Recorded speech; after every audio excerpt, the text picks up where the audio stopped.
হ্যাঁ হ্যাঁ মহাদেব। তো লাস্ট দিন চলে গেছে, সকাল সকাল বেরিয়ে পড়েছি, বেশি সকাল ছিল না, বেলার দিকেই বেরিয়েছিলাম। তো ওখানে গিয়ে প্রথমে স্নান করে পুজো দিয়ে তারপরে গন্ডি দিলাম, আমিও গন্ডি দিয়েছিলাম, অনেকেও গন্ডি দিয়েছিল।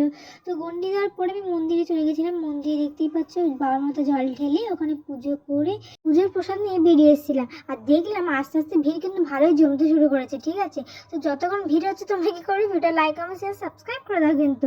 আর আমার কেমন লাগছে কমেন্ট করে জানিও। আর ওখানে কিন্তু যত বেলা বাড়ছে প্রচুর গরম ছিল, প্রচুর। আর আমরা কেউ পাখা নিয়ে আসি, তো হেব্বি গরম লাগছিল।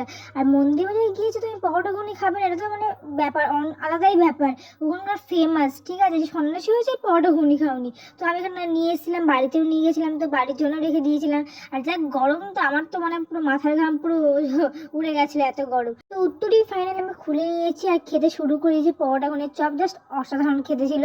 তো তারপর সব ঘুরে মন্দিরে ঘুরে আইসক্রিম খেয়ে চলে গেলাম বাড়িতে। টাটা।